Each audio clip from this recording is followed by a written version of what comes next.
Vamos a darle gracias al Señor por este encuentro, por todo lo que nos ha venido manifestando, su amor, su perdón, su gracia. Vamos a poner en manos del Señor nuestra vida, la vida de nuestras familias. Vamos a poner en manos del Señor todo nuestro ser, lo que somos, lo que tenemos.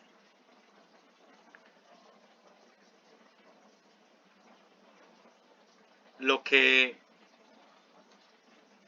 se entreteje entre cada uno de nosotros, nuestra historia.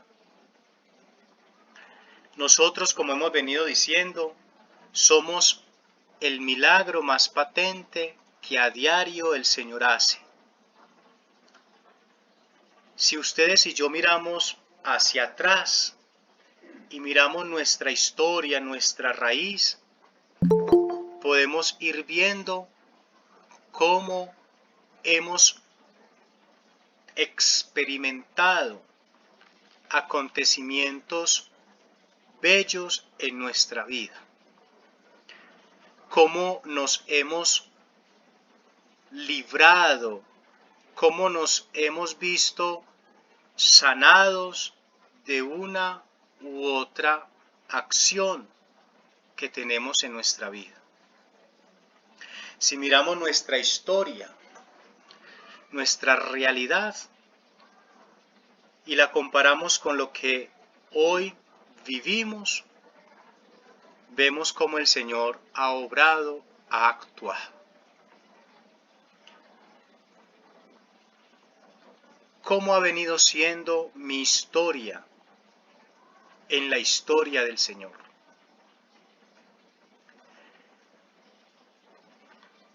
¿Cómo he crecido yo en el seguimiento a Cristo a la luz de su palabra, a la luz de su Espíritu?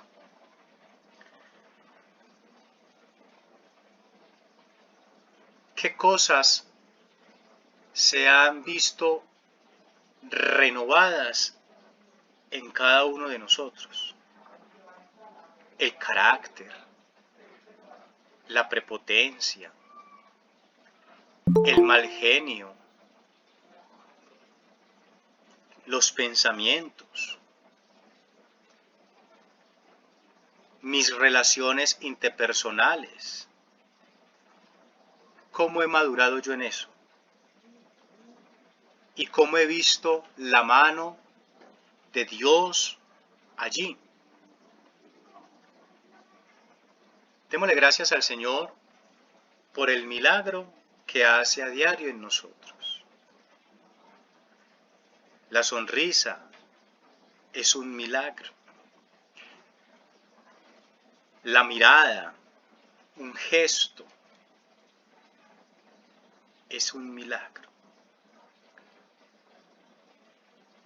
Señor Dios nuestro, qué admirable es tu nombre sobre toda la tierra. Gracias, Señor, por este momento, por este espacio. Te doy gracias por estos discípulos amados tuyos, por estos cristianos. Te doy gracias por sus familias. Te doy gracias por la vida y el empleo y todo lo que ellos tienen. ¡Qué maravilla, Señor! ¡Qué cosas tan admirables haces en nosotros! Gracias infinitas, Padre Santo, por el milagro del amor que nos tienes y por lo que a diario haces en cada uno. Gloria al Padre, al Hijo y al Espíritu Santo, como era en el principio, ahora y siempre, por los siglos de los siglos. Amén. En nombre del Padre, del Hijo y del Espíritu Santo. Amén. Muy bien. Vamos entonces a compartir pantalla. Hace 8 días terminamos el tema de los milagros de los milagros sobrenaturales, hoy vamos a mirar un poco sobre los milagros de la curación física, las curaciones físicas. Pensemos un momento, ahora sí, en los milagros de la curación física. Físicamente, ¿de qué he sido sanado yo? Físicamente. ¿Cómo he visto el accionar de Dios en este milagro, en mi vida? Y entiéndase milagro físico, lo que podemos ver y palpar, físico, externo. ¿Cuántos de ustedes y yo hemos sido sanados de una manera extraordinaria? Juiciosamente, con los medicamentos que el médico nos suministra, pero se ha notado allí la mano poderosa de Dios. ¿Por qué fueron importantes los milagros de la curación física? Recuerden que los milagros, como lo decía cuando empezábamos hace 15 días este tema, los milagros son una acción de Jesús para manifestar al hombre la importancia que debe tener en relación con Dios. Y miren cuando veíamos los tres aspectos de los milagros. Cuando decíamos que era un aspecto ontológico, psicológico e intencional. Y nos quedamos con la última parte y es la intencionalidad. ¿Cuál es la finalidad de?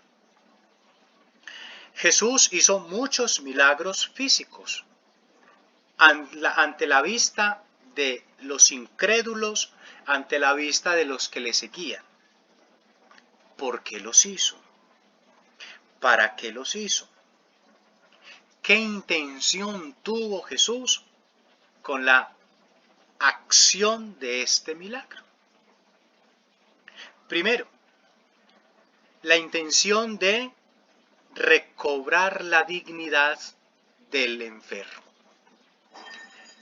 Esa fue la primera acción de Jesús, recobrar la dignidad del enfermo. Y si miramos el sinnúmero de curaciones, que ahorita vamos a mirar qué curaciones hay físicas, vemos que muchas de ellas dignificaban la vida social del otro. Miren que antiguamente y bíblicamente hablando, en el Antiguo Testamento, vemos que los leprosos eran excluidos por la comunidad, porque era una persona que infectaba y que ellos concebían como un maldito. Es tan así que les colgaban una especie de campanita en su pecho para que cada vez que caminaran se escuchara esa campana, entonces la gente decía, ahí viene un leproso, y entonces se tenían que desviar. Y eso era perder de una u otra manera la dignidad como persona. Jesús cura para recobrar la dignidad perdida. Miren que nos encontramos en el suceso de la curación de los 10 leprosos. Cuando hace Jesús este milagro, ¿qué dice? Vayan y se presentan al sacerdote para que él mismo los reincorpore a la comunidad. Primera acción entonces de Jesús con los milagros de la curación física, recobrar la dignidad perdida. Segundo, restablecer la relación con los demás. Restablecer la relación con los demás. Antiguamente,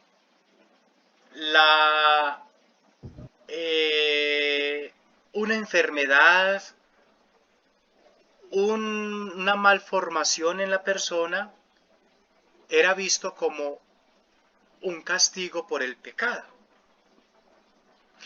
Y al ser visto como un castigo por el pecado, obviamente había que relegarlo. Había que colocarle como unos límites, como unas barreras. Miren el ciego de nacimiento. ¿Cómo le preguntan a Jesús? ¿Quién pecó? ¿Él o sus padres? A lo cual Jesús dice, ni él ni sus padres. Porque reitero, tenían la concepción de que una malformación o una enfermedad era consecuencia del pecado. Reincorporarlo a la comunidad. Jesús hace eso. Ve y preséntate al sacerdote. Miren que todos los milagros que Jesús realizaba siempre tenían ese categórico. Ve y preséntate al sacerdote.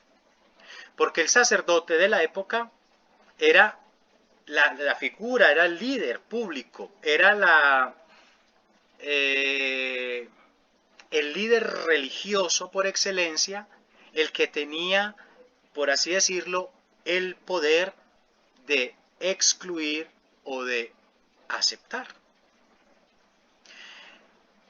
Tú eras pecador, tú tenías una enfermedad, debes retirarte. Ahora ya no, te reincorporo. Miren, el que pedía en el templo. Cuando Pedro y Pablo lo sanaron, él entró al templo y miren que la gente dice, ¿no era este el que estaba afuera pidiendo limosna? ¿Sí? Entonces la gente ya lo tenía relegado. Jesús cura con la finalidad de reincorporar a la persona a la sociedad, reintegrarlo en la sociedad. Y en tercera instancia, la curación física lo hace con el sentido de glorificar la perfección de Dios. Glorificar la perfección de Dios. Todos nosotros, por naturaleza, tenemos la dignidad o la perfección de Dios, por ser criaturas a imagen y semejanza de Dios. Pero, como va a decir San Pablo a los romanos, la causa del pecado es la muerte. La muerte se empieza a ver por la deterioración física. La muerte se empieza a ver con la inclemencia y la pérdida de la salud. Pero, como no podemos perder esa eidad de Dios, Jesús cura con la finalidad de glorificar la perfección de Dios. Cura para glorificar. Tenemos el ejemplo vivo y lo vemos ahí en una imagencita, de la suegra de Pedro y del paralítico que descienden por el techo. Cuando él dice, tus pecados son perdonados, y ante el estupor o el estrépito asombroso, más que asombroso de admiración, el estrépito de blasfemia que muchos concebían en el momento, Jesús dice, ¿qué es mejor decirle a este? Tus pecados te son perdonados, o coge tu camilla y echa a andar. Pues para que vea que el Hijo del Hombre tiene poder, glorifica ahí. Le digo a este, toma tu camilla y echa a andar. Hizo doble milagro. Le recobró la salud física y le recobró la amistad con Dios perdida por el pecado. Esto es esto es la glorificación de la dignidad de Dios. Tres cosas entonces que debemos tener puntuales conforme a estos milagros de la curación física. Recobrar la dignidad del hombre, reincorporarlo, reintegrarlo a la comunidad, a la sociedad y glorificar la grandeza de Dios. Tenemos entonces aquí estas imágenes y hay muchas más, pero tenemos como estas. Y la primera que vemos ahí es la curación de la suegra de Pedro. ¿Qué nos manifiesta esto? Miren qué interesante, muchachos. Con la curación de la suegra de Pedro se glorifica nuevamente el amor a Dios. ¿Qué nos relata el texto ¿qué nos relata el texto sobre este acontecimiento? Y es que una vez ella haber quedado sana, se levanta y se pone a servirles. Se levanta y se pone a servirles. Esto nos debe de decir algo. ¿Qué nos debe de decir? Y es que nosotros, una vez sentido el milagro de la sanación, debemos ser agradecidos. Enaltecer con nuestra propia vida a Dios. Si yo he tenido una debilidad física que me ha limitado a, una vez recobrada esa limitación, esa salud, debo yo glorificar. Jesús llega, nos cuenta la escena. Tal vez una mujer intrépida, una mujer que era inquieta, al escuchar que llegaba el maestro, sintió tristeza en el corazón porque no podía servirle. Pero Jesús hace el milagro. Y la suegra de Pedro hace el otro milagro. Enaltecer y glorificar a Dios. Este milagro lo vemos en Mateo 8, Marcos 1 y Lucas 4. Mateo 8, Marcos 1 y Lucas 4.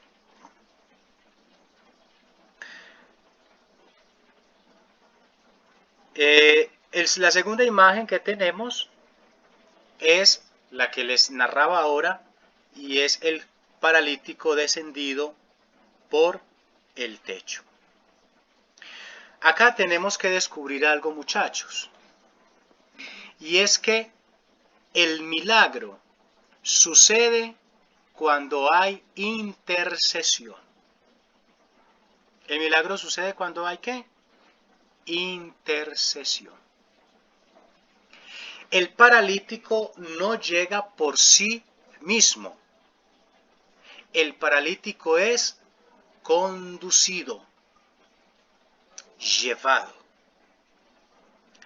Y el milagro sucede primero por esa intercesión.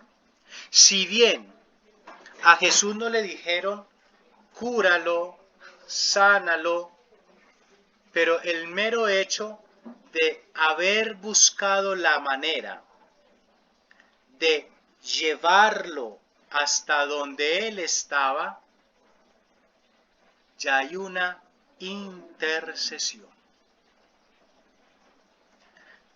Ya hay una intercesión. Primera manifestación del milagro según esta escena. El milagro se da gracias a la intercesión.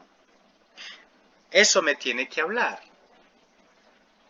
Y al hablarme esto me tiene que decir, hey, Guillermo, Carolina, Arcángel, Diana, Juan Carlos, ¿qué tanto usted interviene en el milagro de los otros?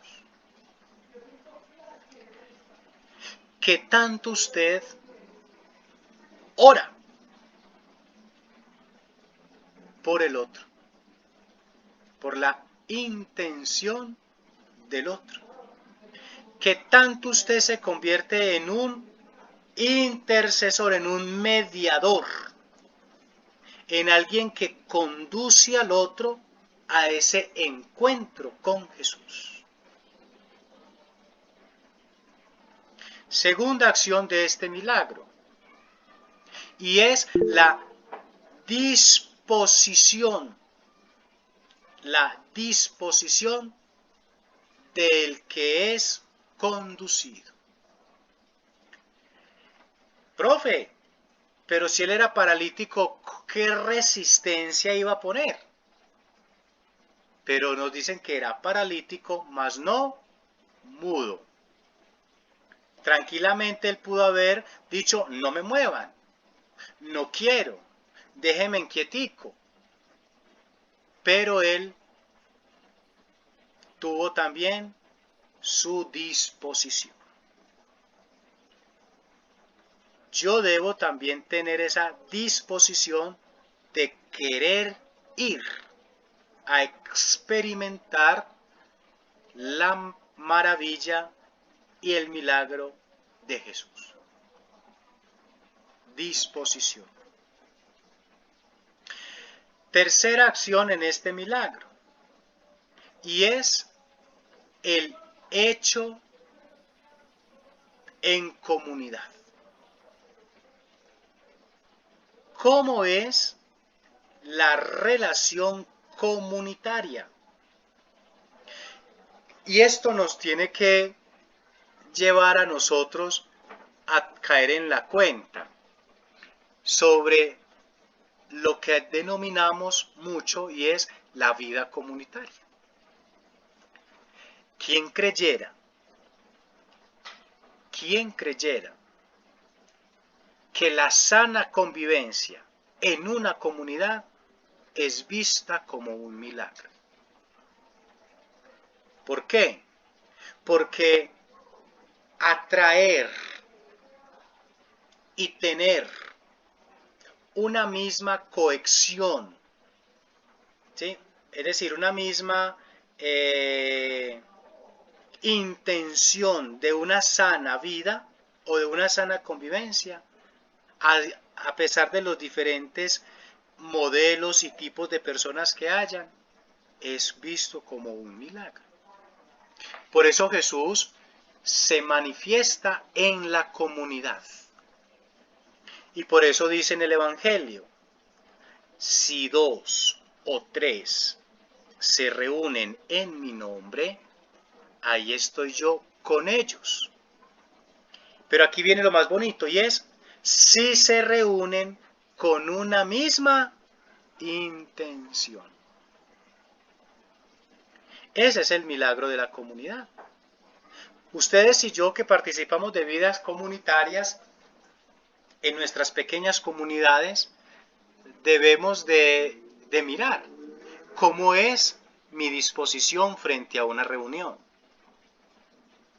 cómo es mi participación, cómo es mi sana intervención, ojo, sana intervención, cómo es mi sana relación con el otro. Yo soy partidario, partícipe de ese milagro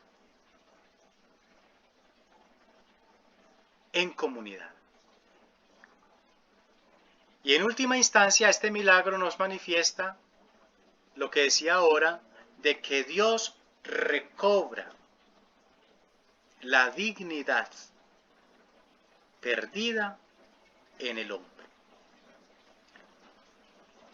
Este hombre paralítico, ¿cuánto tiempo estuvo fuera de la sociedad? Es decir, ¿cuánto no estuvo ensimismado en su propio refugio, en su propia casa? ¿Cuántos pocos fueron a visitarlo? ¿Cuántos se interesarían en saber cómo está? Ese es el milagro de la vida comunitaria. Sucede que en nuestras pequeñas comunidades no está fulanito o fulanita y entonces uno dice, qué bueno que no vino. O se alegra porque manifestó retirarse. Y uno dice, por allá en el fondo del corazón, no lo canta para no sentirse señalado, pero en el fondo del corazón dice, cuánto he esperado este momento. ¿Cierto? O nos damos de cuenta de que algún miembro de la comunidad está enfermo y no vamos a visitarle.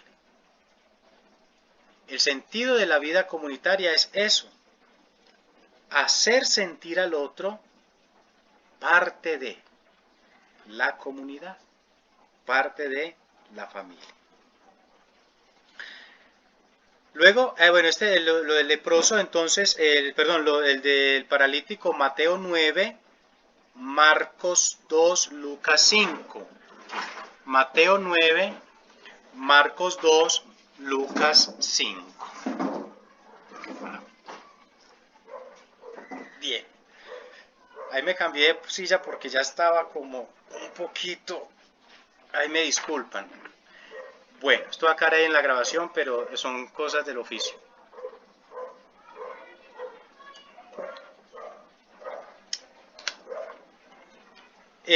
Ahora vemos la otra imagen y es la curación del ciego de nacimiento, ¿cierto?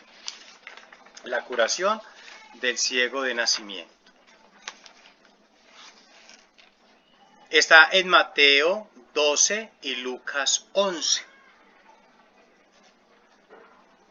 Mateo 12 y Lucas 11. Este milagro nos debe llamar altamente la atención. ¿Qué sucede? Sucede de que en este milagro Jesús en el buen sentido de la palabra, se derrocha en gracia y en misericordia, como en todos los demás, ¿sí? Como en todos los demás.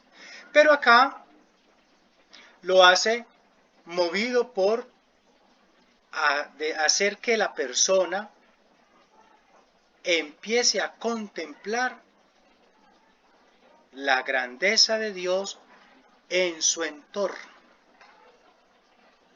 ¿Cuántas veces nosotros, viendo lo que vemos, no lo contemplamos? Cuando se va la energía en nuestras casas y si estamos en un momento difícil de la oscuridad, uno es a tientas y lo primero que busca es una velita para alumbrar el camino, porque a pesar de que llevamos muchos años en nuestra propia casa, aún necesitamos la energía para caminar por ella.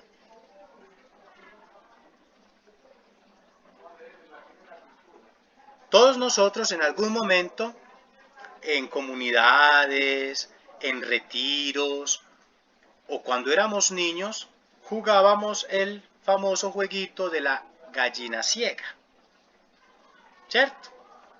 Que le colocaban un trapito a uno y ahí uno cuando era pequeño y le tocaba al amiguito que a uno no le caía como bien, empezaba el momento para uno desquistarse, darle calvazos, ¿cierto? Muy bien. ¿Sí? Y en los retiros se hace con el sentido de también de descubrir ese momento lúgubre y oscuro de nuestra vida para pasar a la vida nueva o de la luz que es Cristo, que no tiene ocaso, como dice por allá la tercera plegaria eucarística. La curación física del ciego de nacimiento es un derroche de la misericordia de Dios, porque quiere que él no se pierda de la grandeza de Dios manifestada en lo que logre ver. ¿Qué descubrimos entonces en este milagro? Descubrimos que Dios quiere que todos contemplen la luz que no conoce ocaso. Es decir, que todos tengan ese encuentro personal con Cristo. Todos.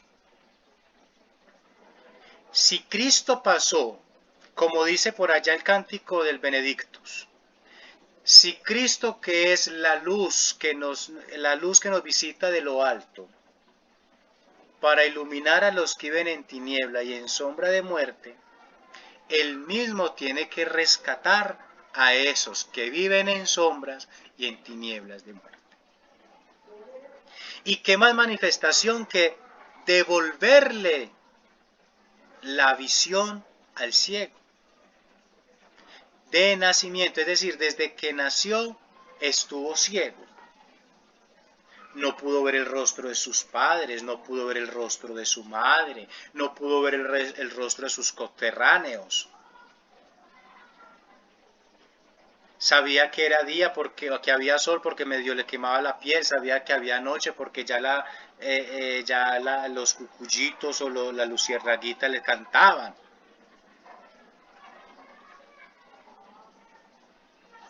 Pero era necesario contemplar la luz que no conoce ocaso. El ciego de nacimiento, la curación nos invita a eso. ¿De qué cegueras diarias yo tengo que ser restaurado? ¿Qué me está encegueciendo? ¿Qué no me permite a mí contemplar la maravilla y la gloria de Dios? Y miren qué interesante y es lo que él hace después. Glorifica y se empieza a dar, a saltar de la emoción porque ya puede ver y ya puede contemplar.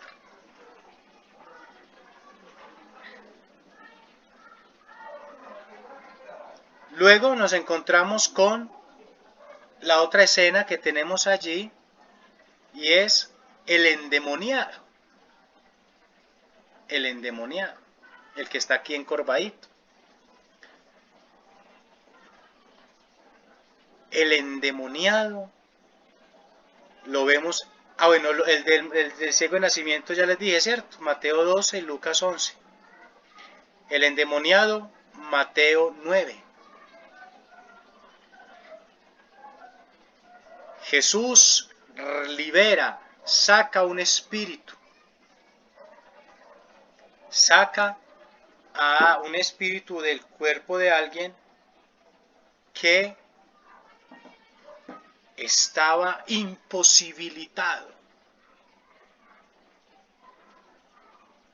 Y entonces Jesús viene en defensa y lo rescata.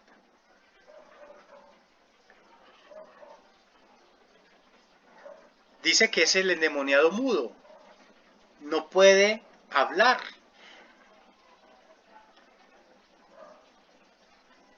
Porque el mal lo tenía apoderado de un todo y por todo. Pero Jesús viene en rescate de todos. Luego vemos ahí la otra imagen de la mujer hemorroísa, la que hablábamos la clase anterior, la mujer hemorroísa. Mateo 9, Lucas 5 y Marcos 5 y Lucas 8. Todo ese capítulo de Mateo 9 nos va a hablar de ese sinnúmero de curaciones. Ya en la clase anterior les hablaba el sentido de esta curación de esta mujer hemorroís.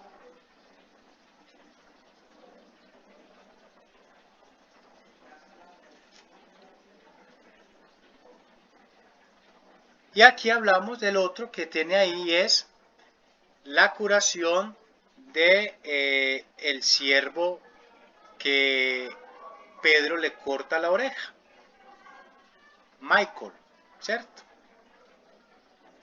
Otra manifestación de Lucas 22, 51, Juan 18, 10.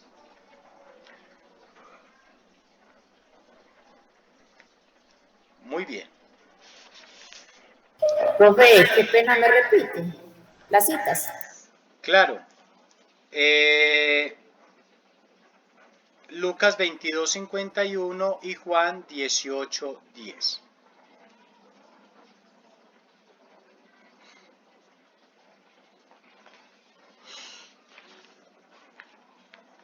Y hay muchas más curaciones físicas, muchas más, ¿cierto? Está la mujer encorvada, el hombre hidrópico, los 10 leprosos, el ciego de Jericó, el niño lunático, el ciego de Betesda,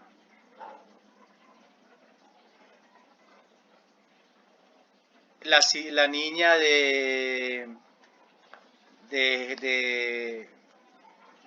que cura a Jesús cuando el centurión va y le busca, ¿sí? Hay un montón de curaciones físicas. Ahora vamos a mirar la próxima diapositiva, que nos va a hablar de los milagros de la liberación demoníaca. ¿Cierto? Liberación demoníaca o milagros de liberación.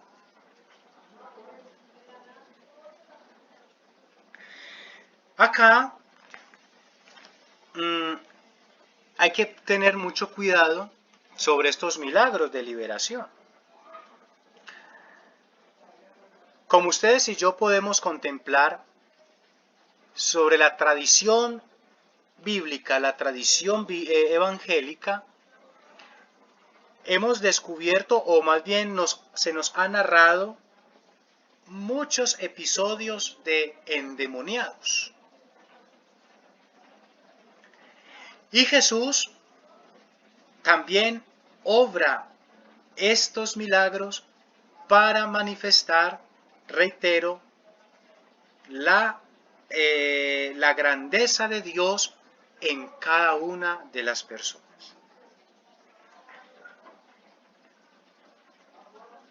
Dice que los endemoniados eran a causa de la mala vida que llevaban. El mal se apodera de. Vamos a utilizar el término el mal. ¿Por qué? Porque si nos detenemos literalmente al término endemoniados, entonces decimos que hay un demonio dentro de. Pero hablemos del término el mal. Todos nosotros, de una u otra manera, hemos experimentado el mal. Y el mal no es únicamente atribuirle al pecado.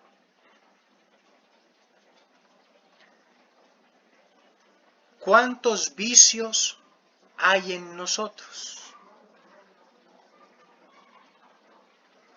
¿Cuántas manías hay en nosotros? Si lo vamos a ver de pronto desde la parte psicológica, nosotros tenemos muchos males o muchas manías. Psicológicamente hablando, entonces nos vamos a encontrar con el famoso mitómano. ¿Quién es el mitómano? El que miente a toda hora. Eso ya se le convirtió en un mal, en un vicio, en un hábito de vida para él. Y entonces es necesario para esta persona que practica la mitomanía estar en torno a. Y entonces miente, y mientras miente piensa la otra mentira, y mientras mintió y pensó la que dijo tiene que seguir pensando, y va su vida en torno a el pensar cómo engrandecer la mitomanía, la mentira. Entonces, un mentiroso pasivo, y cuando se convierte, cuando es reiterativo, ya se convierte en un mentiroso activo. ¿Me hago entender? ¿Sí? El pasivo es el que de pronto, como dirían por ahí, adornando la espiritualidad, es una mentirita piadosa. ¿Sí? Lo adornan, porque, ay, no, como dice, somos tan creyentes, tan cristianos, que hasta le metemos la piedad ahí. ¿Cierto? Es una mentira piadosita. Pero esa mentira piadosita se convierte en una mentira piadosa. Y miren que ya pasó de ser una mentira piadosita a ser una mentira piadosa. Y ya cuando la continúo ya se convierte en una mentira piadosota. Ya es un mal. Yo me he vuelto esclavo de, y debo ser liberado. Entonces, psicológicamente hablando, tengo que entrar en un proceso de ¿qué? De acompañamiento. Y la psicóloga no me tiene que imponer manos. La psicóloga no me tiene que poner los crucifijos ahí y hacer, no, para liberarme, no, es un proceso. Luego viene, estamos en la línea psicológica, viene el cleptómano. ¿Quién es el cleptómano? El que todo lo agarra. El amigo de lo ajeno, como lo han venido mencionando para desdibujar al ladrón, ¿cierto? Porque es muy pesado. Es quitar, es violentar a esta persona, entonces hay que darle un categórico bien hermoso. Amigo de lo ajeno.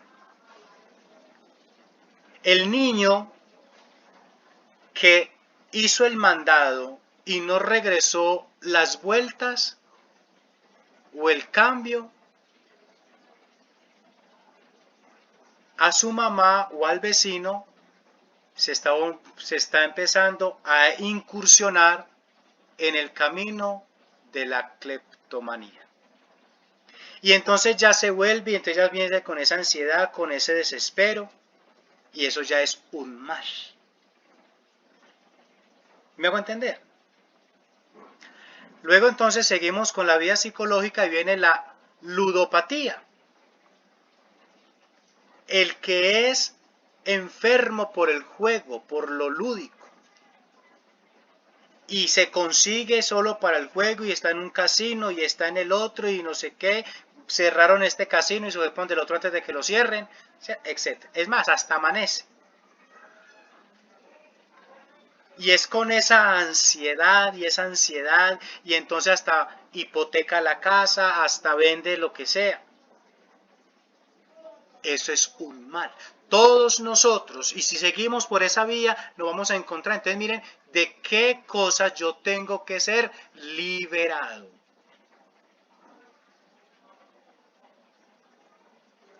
A ustedes no les tocó estar presencialmente, o no les ha tocado todavía estar presencialmente en la universidad, en la UPB. Y mientras estoy dando esta cátedra, viene a mi memoria, hubo como una época, y eso fue como en el año 2019, 2018, 2019, que hubo como una campaña sobre la sexualidad ahí en la UPB, y entonces empezaban a colocar, en todos los pasillos habían unos pendones con unos avisos. Y era pues como haciendo alusión a términos que se le dan a las personas frente a ciertos comportamientos no apropiados con su vida. Por ejemplo, perro. Había un pendón así. Perro. Y ponían a un hombre. ¿Quién es un perro?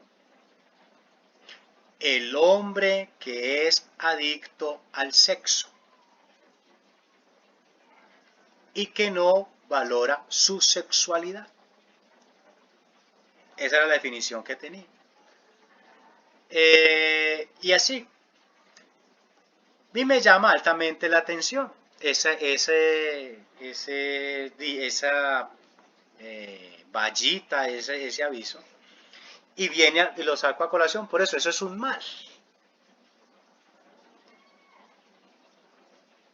Porque asocian al hombre que tiene unas, ¿cómo me explico? Que tiene una atracción por lo sexual de esta manera, ¿cierto? Sabiendo que somos seres sexuados por naturaleza. Pero entonces ustedes dirán, ¿qué tiene que ver todo esto, profe, con este milagros de liberación? Sí, ¿de qué males tengo que ser liberado yo? Y no tengo que tener un espíritu demoníaco para ser liberado.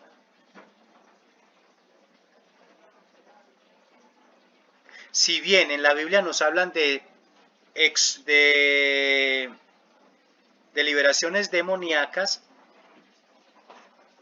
yo lo estoy terminando es con el mal. Porque cuando uno entreteje el mal, se convierte en maligno. ¿Sí? En maligno. Cuando en la parte de la salud, ustedes y yo hemos escuchado o se nos ha dicho, es que ese tumor que usted tiene es benigno o es maligno. Cuando no le dicen que es benigno, uno dice, ay, bueno, listo, con calma, con chacanpiedra sacamos los cálculos y no sé qué, y no sé cuánto, ¿cierto? Y entonces es como por ahí. Pero si no se toma chacanpiedra, por decir un ejemplo, se nos va a convertir en un tumor maligno. Y entonces cuando nos dicen es maligno, entonces ya viene ¿qué? La depresión, ya viene el llanto, ya viene porque ya asociamos maligno con que ahí llegué, la muerte se me acerca. ¿De qué situaciones malignas espiritualmente tengo que ser yo liberado? Liberado. ¿De qué males? Emocionales, sensoriales, afectivos, morales, éticos. Tengo que ser liberado yo. Cuando ustedes vean la materia con el profesor Jorge de moral, comprenderán de la mejor manera eso.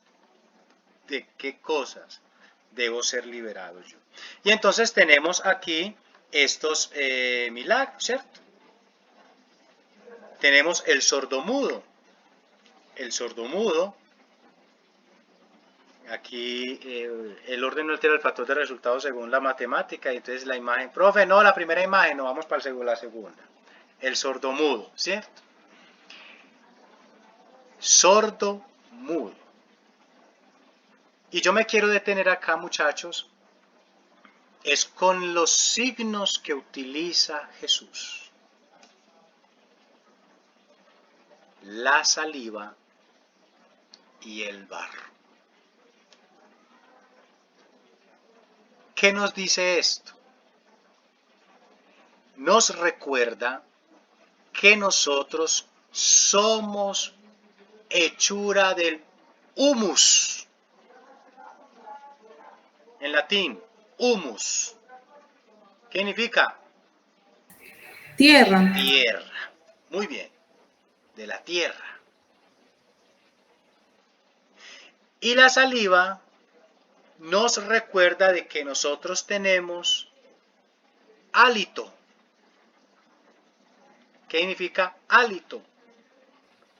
Aliento.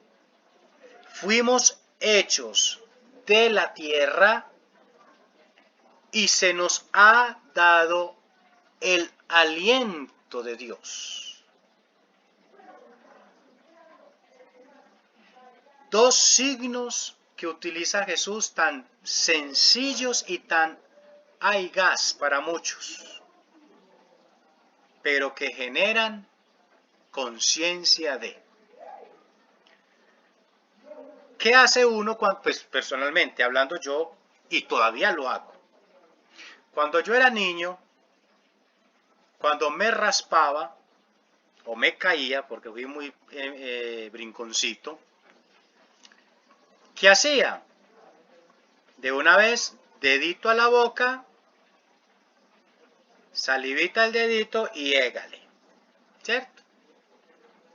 Y reitero, todavía a veces lo hago porque a veces no tengo crema de manos cerca cuando me he caído en la calle, entonces toca ir rápido, ¿cierto? De ahí. Eso es lo que tiene mi cutis también puesta, mentira. Entonces, ¿qué hacen? ¿Qué hacen nuestros ancestros o qué hacían nuestros ancestros? Masticar hierbas y hacer ungüentos y poner sobre la herida ¿cómo se dice? Emplasmo o emplasto con pura salivita. ¿Ve? La saliva genera sanidad. La saliva cicatriza fácilmente. ¿Cuál era el cicatricure anterior? La saliva. Ahora ya no hay que comprar cicatricure y que no sé qué. Mira, él lo tiene gratis y de gratis. ¿Cierto? Los signos nos tienen que hablar. ¿Por qué Jesús la saliva? Para recobrar el habla. Es decir, Jesús transmite su vida en el sordomudo nuevamente. Se la transmite. Le suelta la lengua y le abre el oído. Es necesario entonces agudizar el oído y glorificar a Dios. Agudizar el oído a la voz de Dios para hablar de Dios. Ese es el sentido de los oídos y de los labios. Pero nosotros no manifestamos ello.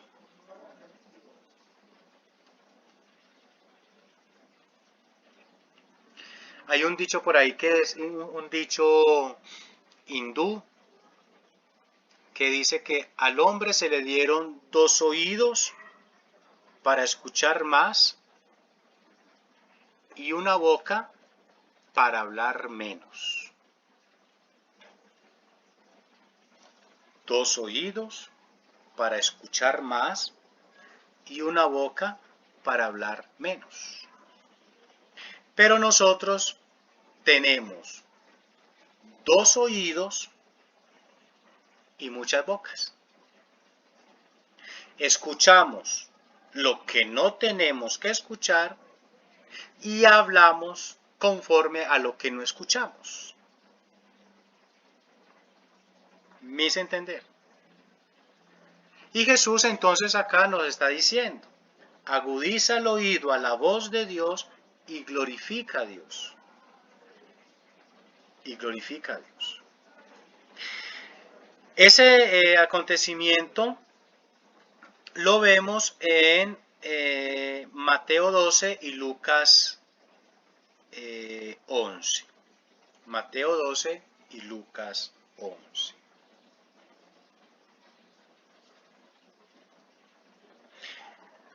La primera imagen es la mujer encorvada por un espíritu inmundo. Encorvada. Cuando uno está cansado, ¿qué gesto hace? Cuando uno llega cansado a la casa, uno se desmaja, ¿cierto? Se vuelve desmadejado, no sé qué, ¿cierto? Se tira. O a veces hace esto. ¿Sí? Este gesto. ¿Cierto? Se encorva. El mal me encorva a mí, es decir, sinónimo de encorvar, me esclaviza. Me subyuga. Entonces aquí la mujer está encorvada por un mal. Aquí lo denominan el espíritu, un mal espíritu. Pero frente a lo que yo hablé anteriormente de los males, ¿qué me está encorvando a mí? ¿A qué me estoy yo esclavizando, subyugando? Por eso dice el Salmo por allá. El Salmo dice, el Señor endereza a los que ya se doblan. ¿Sí lo han escuchado? ¿O no? No, profe. No, profe. No. Vamos a buscar por favor el Salmo, a ver si mi memoria no me falla. El Señor endereza a los que ya se doblan. Es que yo hago un recorrido mental por mi Biblia. Mental.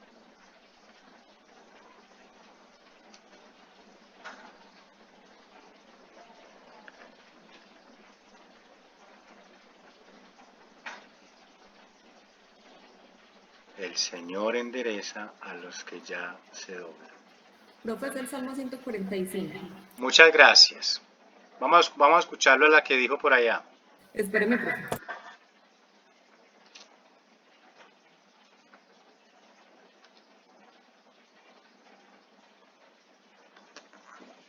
¿El salvo qué? 145. Gracias.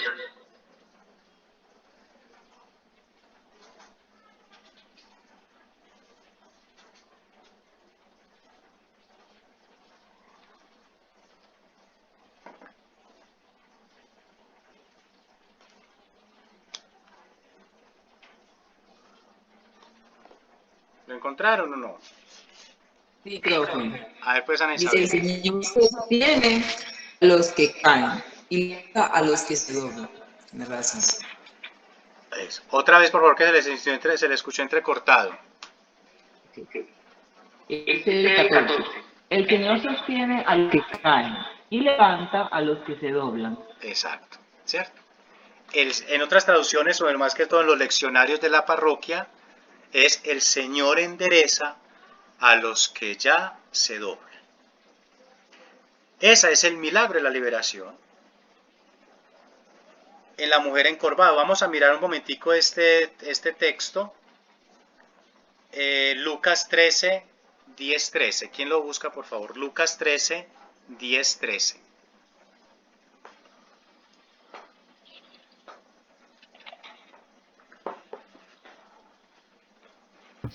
Profe, Sí,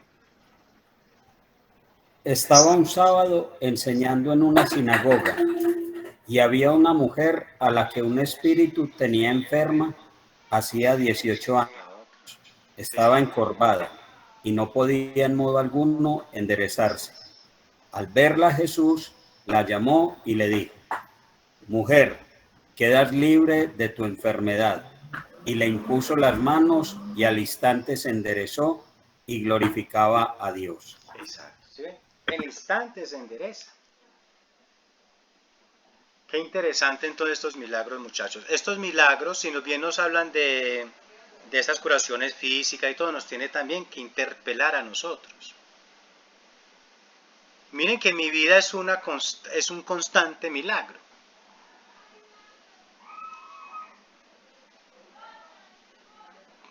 ¿De qué caminos el Señor me ha enderezado? ¿De qué vida me ha rescatado? ¿De qué pérdida de sangre he sido yo restablecido? Digan al profesor, ¿cómo así? Yo caso estoy botando flujo de sangre. Miren qué interesante y es, ¿qué es? Mucha gente dice, es que él murió ¿qué? Murió desangrado. ¿Y qué es desangrar?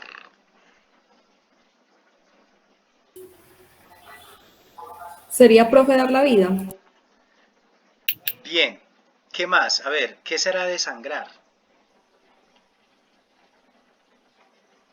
Quitar toda la energía. Quitar la energía. Por ejemplo, en una empresa, digamos una persona que está mal administradora económicamente, el jefe le dice, es que usted me está desangrando la empresa, me la está haciendo quebrar. Laboralmente hablando, a ver Diana, ¿qué iba a decir? Vaciando, que vacía. Eso, me la está vaciando.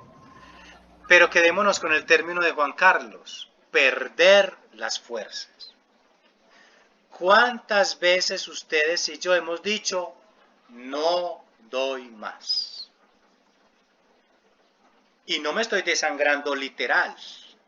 No me está saliendo la sangre por boca y nariz como cuando tengo anemia. No. Ya no le encuentro sentido a mi vida, me estoy desangrando. ¿Cuántas veces he sentido esa restauración de Jesús en mi vida? ¿Cuántas veces le he encontrado otra vez sentido a la vida? Me he sentido restaurado. El otro ítem u otro milagro es la resucitación o el milagro de resucitar.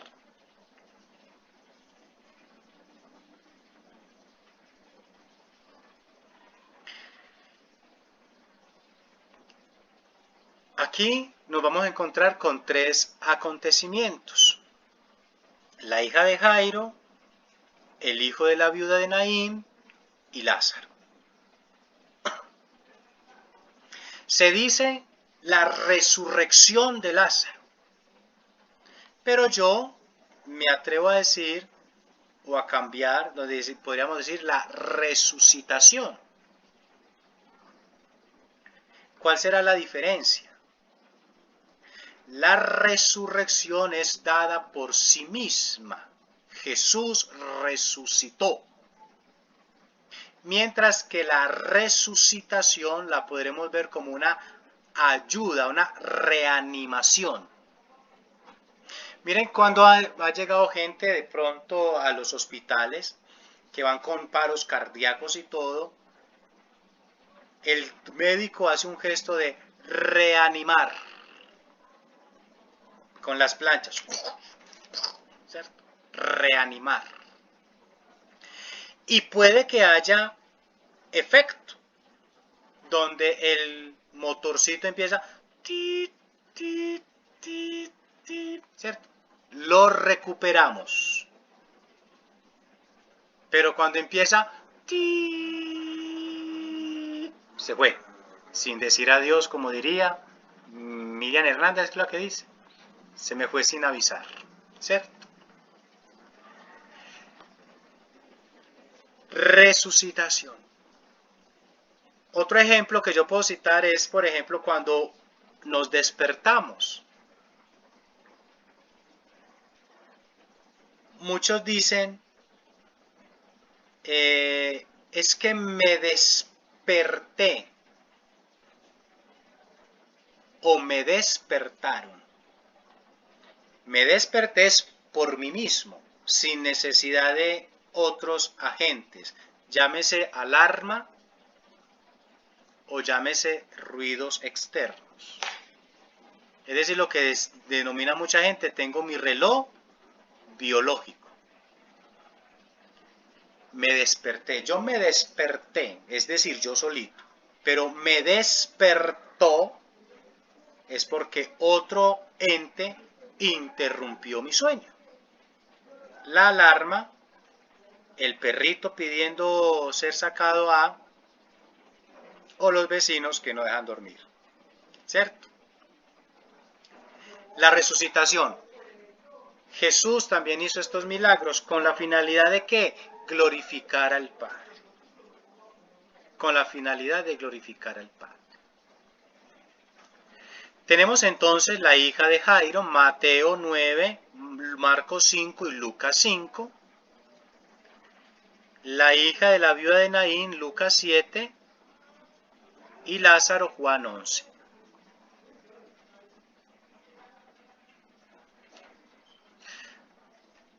Yo quiero, por favor, que vayamos un momento al Evangelio de Juan 11.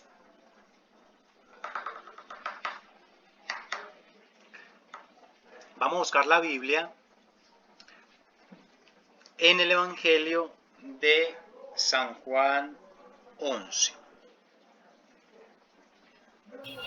Listo, profe.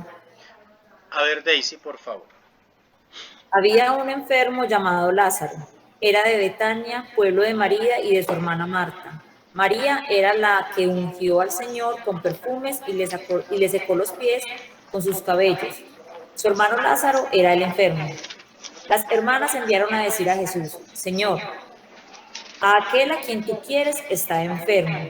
Al oírlo Jesús comentó: esta enfermedad no es de muerte, es para la gloria de Dios, para que el Hijo de Dios sea glorificado por ella. Jesús amaba a Marta, a su hermana y a Lázaro. Cuando se enteró de que estaba enfermo, permaneció 2 días más en el lugar donde se encontraba. Al cabo de ellos, dijo a sus discípulos: volvamos de nuevo a Judea. Replicaron los discípulos: Rabí, hace poco los judíos querían apedrearte, ¿y vuelves allí? Daisy. Jesús respondió. Muy bien, Jesús respondió. Vamos al versículo 40 hasta el 43.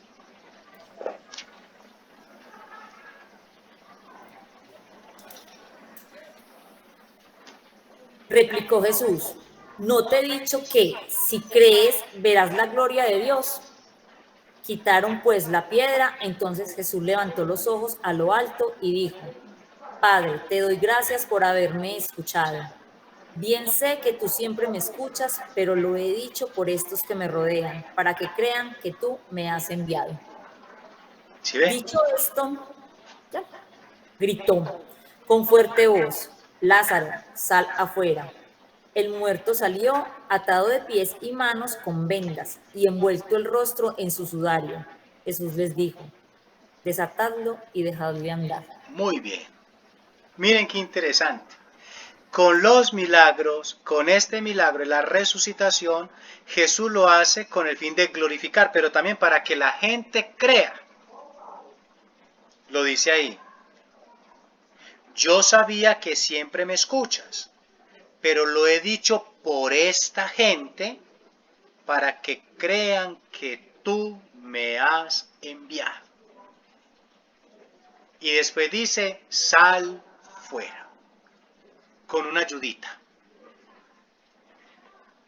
Anteriormente hablábamos de qué males ¿De qué mal necesito yo ser liberado? ¿Y de qué me está diciendo hoy Jesús? Sal fuera. Yo debo permitirme ser liberado por Jesús. Sal fuera. De los milagros de resucitación es con esa finalidad de Jesús glorificar al Padre, como lo hemos venido diciendo, pero también para como una ayudita, ayudarnos a salir de.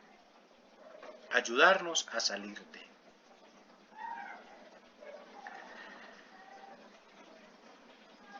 La resurrección o estos acontecimientos de milagros de resucitación nos tienen que hablar, y es de que todos vamos a tener una vida eterna. Si Jesús vino a proclamar la vida, Él no nos puede dejar morir. Espiritualmente hablando. Físicamente hablando, no. Pero espiritualmente hablando, sí. Jesús, qué interesante, y es cómo va a hablar. Miren que estos 3 milagros giran en torno a un núcleo fundamental para la sociedad, y es la familia. La hija de Jairo, un padre triste, una madre triste por la muerte de su hija. El hijo de la viuda de Naín, destrozada esta madre porque lo único que tenía era su hijo y ha muerto. ¿Qué será de mí?, pensaría ella. Y Lázaro, un hombre queridísimo y tal vez el pilar para la familia, Marta y María.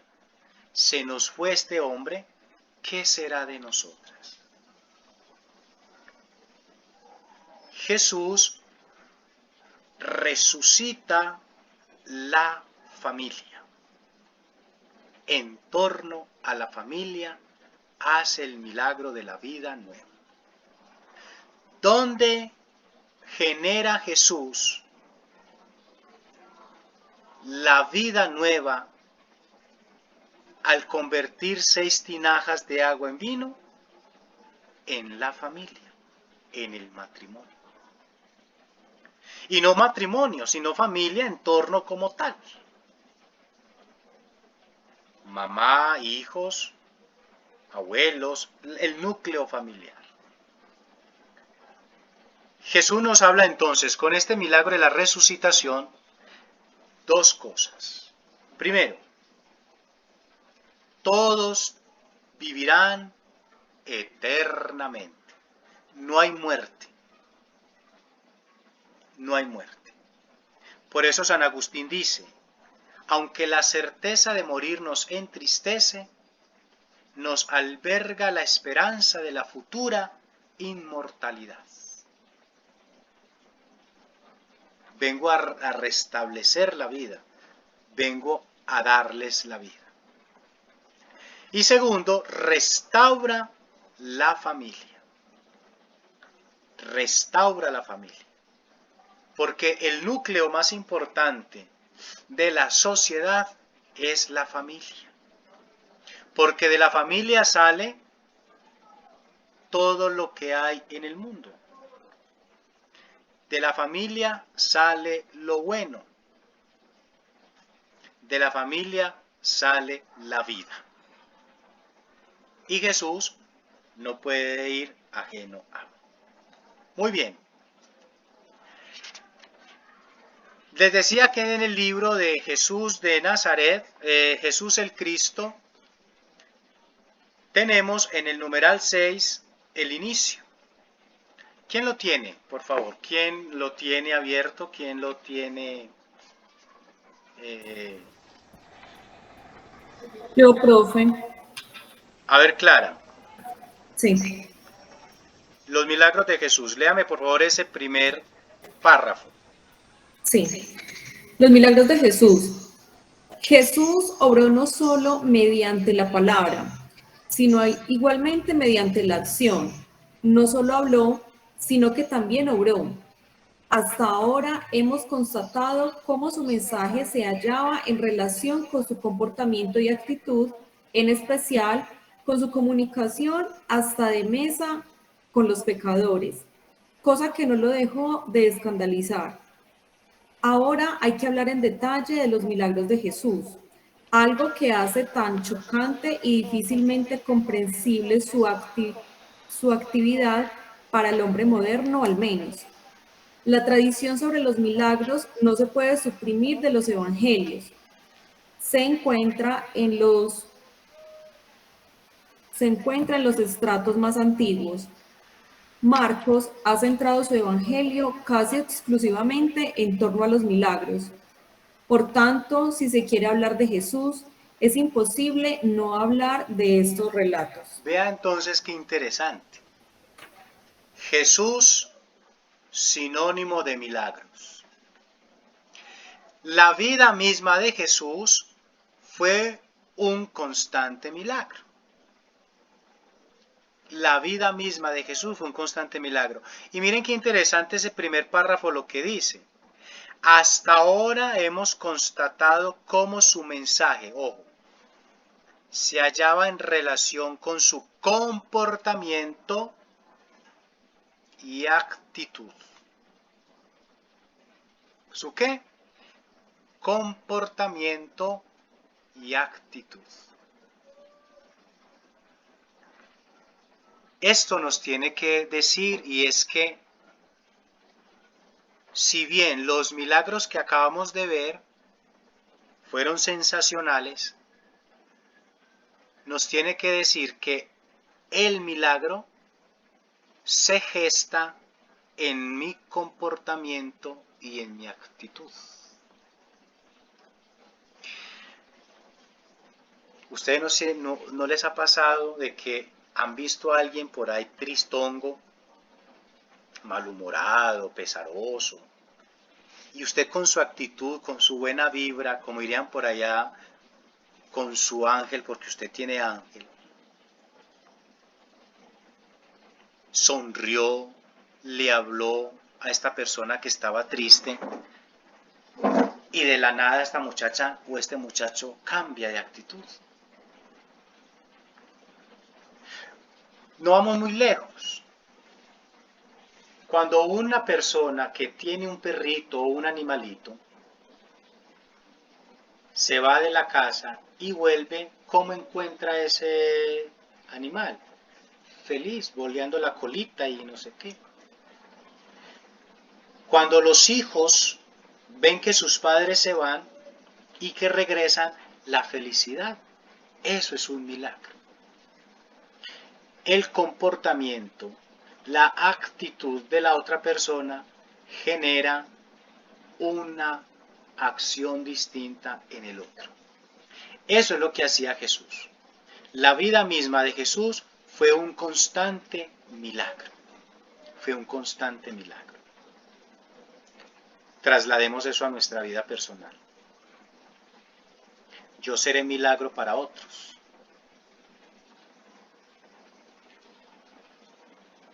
En mi familia, si soy padre o soy madre,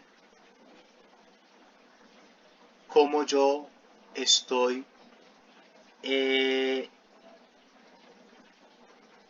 inundando ese núcleo familiar de milagros. Es tan así que ustedes y yo hemos dicho frente a un acto de alguna persona, ¡qué milagro! ¿Cierto? La hija o el hijo que nunca, por inercia ni siquiera, cogieron un platico para lavarlo y le dio por lavarlo, uno le dice, qué milagro, hubo un milagro. Miren que nuestra manifestación verbal también habla en torno a. Y nos habla de la comunión, lo que hablamos ahora de la vida comunitaria. ¿Cómo es esa relación que yo tengo con el otro? ¿Cómo me voy relacionando con? Pasemos por favor a la página 110, en el segundo párrafo, por favor. La que esté leyendo, que dice: de lo dicho se deduce. Clara Mantilla. Yo te lo leo. Hágale pues, María Isabel. Bueno, de lo dicho se deduce que tenemos que considerar como legendarios muchos relatos milagrosos de los evangelios. Tales leyendas se han de examinar no tanto con vistas a su contenido histórico, sino respecto a su intencionalidad teológica. No dicen nada sobre ciertos hechos salvadores, sino sobre el significado del único acontecimiento salvífico, Jesucristo. Por tanto, al probarse que ciertos milagros no se pueden atribuir al Jesús terreno, no se ha dicho en absoluto que carezcan de importancia teológica y querigmática. Tales relatos milagrosos no históricos son expresiones de fe sobre el significado salvador de la persona y mensaje de Jesús. Sigo. Démoslo hasta ahí. Bueno, muchas gracias. con gusto. Los milagros, miren, dice, si no todo se le atribuye a Jesús, los milagros se hacen basados en dos acontecimientos, y es el querigma y la manifestación de fe. ¿Qué es el querigma? El querigma es lo que se nos anuncia, lo que nosotros escuchamos. ¿Qué va a decir San Pablo a la comunidad cuando evangeliza? San Pablo le dice a la comunidad: yo vine a anunciarles lo que a mí a su vez se me anunció. El querigma. El milagro sucede con el querigma. Cuando yo anuncio, puedo generar milagro en el oyente. Jesús, con la manera de hablar, transformaba corazones. Jesús, con la manera de predicar, ilusionaba, generaba esperanza, generaba una vida nueva en el que lo escuchaba. Y a su vez le inyectaba la fe. El milagro se produce gracias a la fe. Miren la escena de la mujer cananea.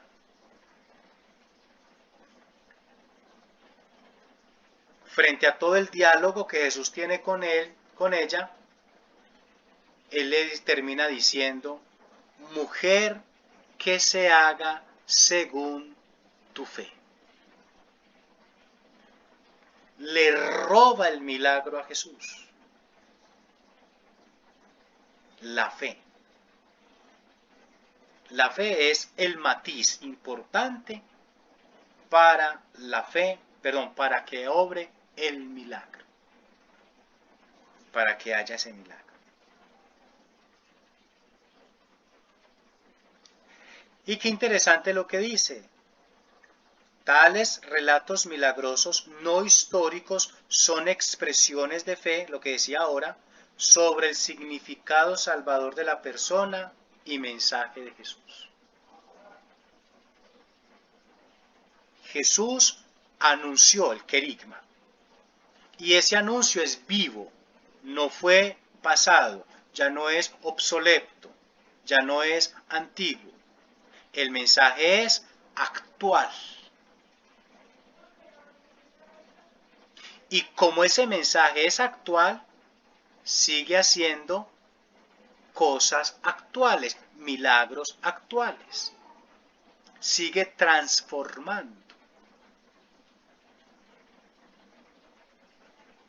Y quiero terminar con este último argumento que nos dice aquí el mismo libro. Y ya con eso terminamos el tema de los milagros. Lo quise dar como para lo último, no lo quise iniciar cuando vimos el tema de los milagros. No quise iniciar con esto de este libro, sino que lo dejé para hoy, para como concluir con broche de oro, que es el milagro. Entonces, anoten rápidamente por allí 3 argumentos importantes del milagro. 3 argumentos importantes del milagro, o lo que le dan sentido al milagro. Primero, la tradición evangélica.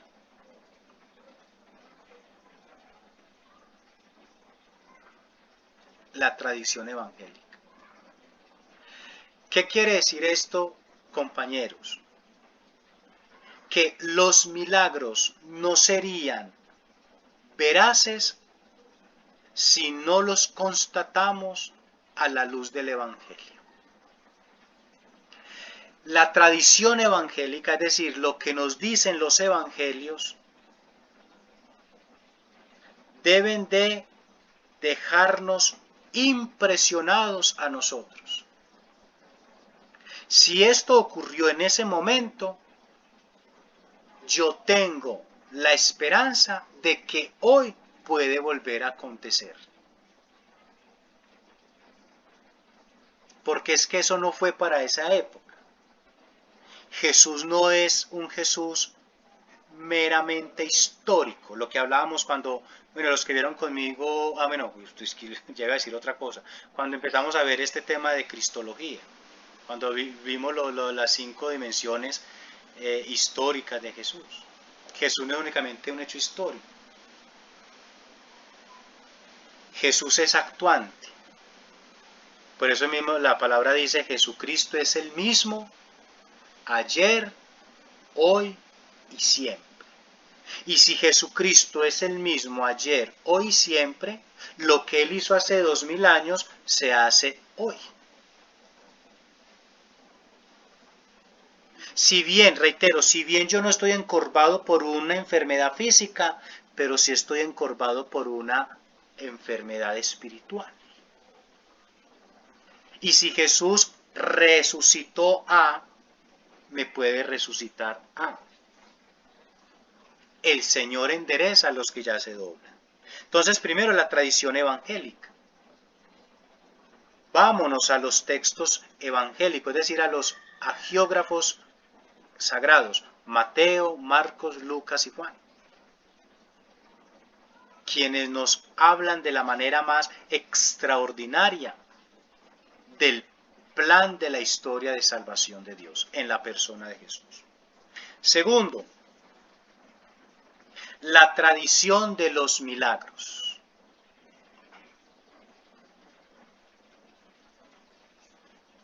La tradición de los milagros. ¿Qué quiere decir esto?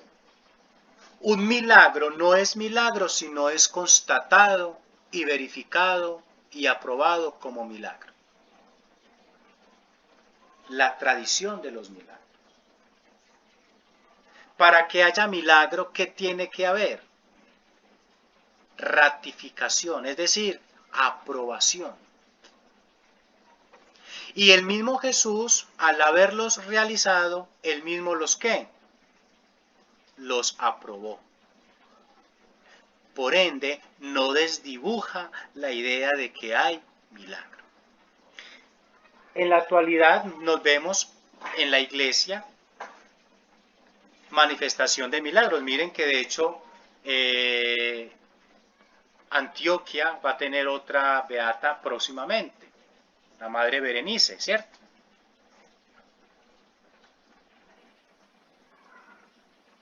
Ha hecho un milagro. Y miren qué interesante, y es que el Vaticano o el dicasterio por la causa de los santos no dice vamos a ser santos todos. Hay que hacer un concienzudo estudio para poder atribuir de que es un milagro. Por eso no todas las manifestaciones que aparecen en el árbol, en el chocolate, que el rostro de Jesús y que no sé qué, es un milagro. No.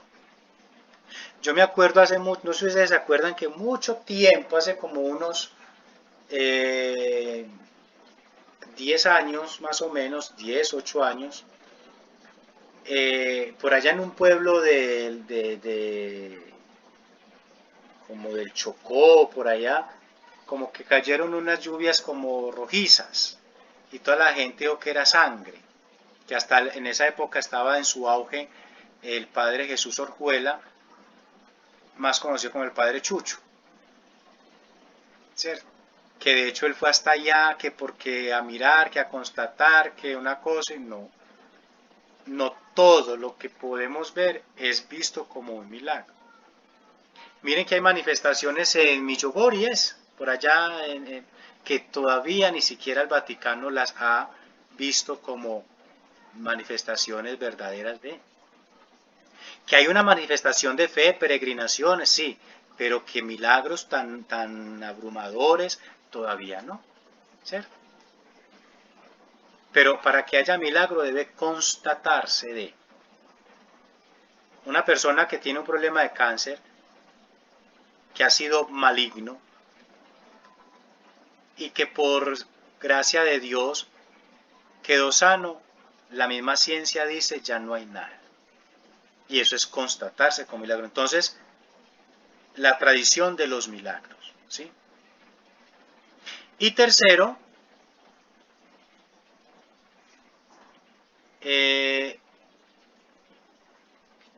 según lo que dice el libro,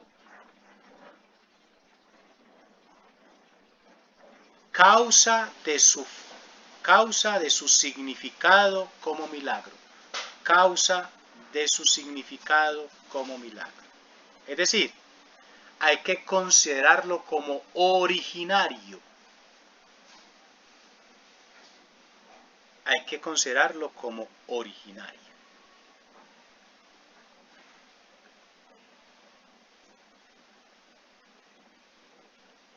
Lo hemos oído y lo hemos constatado.